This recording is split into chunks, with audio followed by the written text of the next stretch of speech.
This isn't a story about heroes and monsters. It's not a story about a princess, a king, or a banshee. This is a story about me. My name is Jane. I grew up in a little village in the Kingdom of Windenburg. I lived with my father, a trader. I didn't have a mother. I didn't have siblings. Maybe that was why the other children teased me. Plain Jane, they called me, but that was when they were feeling kind. When they were feeling mean, I was Bird Brain Jane, or Jane the Stain. Unsurprisingly, I didn't play with the other children. I spent a lot of time in the back of my father's shop, listening and learning, helping where I could.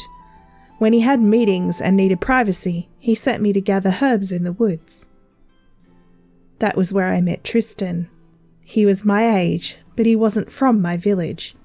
He smiled at me.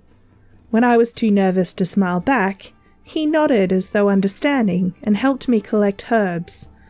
He asked my name, and when I answered, he told me it was beautiful. He coaxed laughter from me, the way that maidens in stories coax wild animals, with gentle patience and the sweetness of youth. We became friends, and I was less lonely. I spent more time in the woods, and the other children created new names for me. Insane Jane, Profane Jane, but I didn't care. I had Tristan.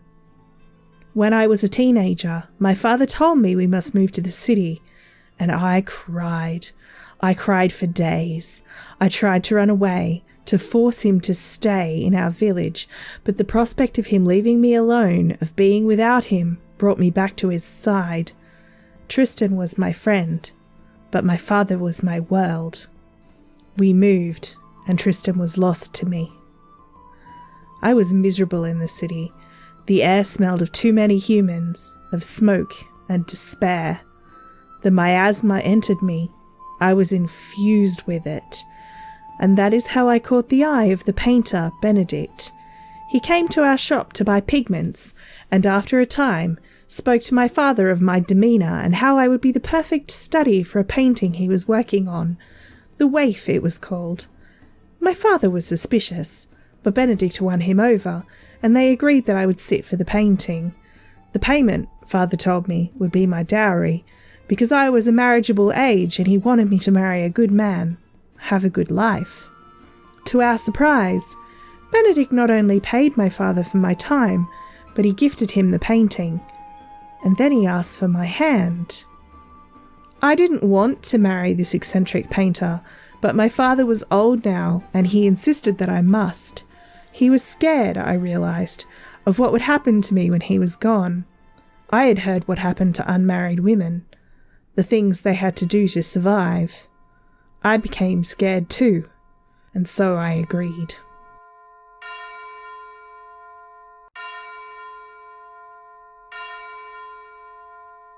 After the wedding, Benedict brought me to his house, which was grander than I had ever lived in. Empty halls and dusty rooms, except for his workroom, which was cluttered and magnificent with splashes of colour everywhere. I tidied and cooked and kept the front rooms as neat as a pin, so that when fine lords and ladies came to commission pieces, they weren't alarmed by his bachelor's life. I was a good wife. Over time, more than anything, I longed for a child. I craved a big family, so my children wouldn't have to be alone. Benedict and I slept together in the marital bed, but no baby came of it. I didn't know what I was doing wrong, and I had no female relatives to ask. When, after more than a year, I whispered an apology to Benedict for not bearing him a child, he patted my cheek and smiled sadly. He said it was fine. But it wasn't fine. I again grew miserable. I was married. I was a woman grown, but I was as lonely as Jane the Stain had been. And that was when Tristan returned to me.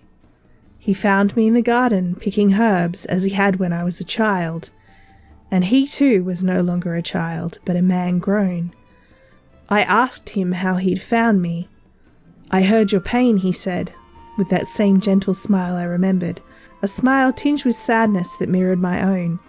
I felt it in my heart. and then he gave me what I wanted most. If Benedict was surprised at the swelling of my belly, he didn't say so. He accepted it with the same abstract air with which he approached most things, and although I didn't see Tristan often, I don't see him often, sometimes he comes to see me. He plays with my babies. He nods and smiles at my husband, who nods and smiles back with a light in his eye that he never has when he looks at me. And I am content.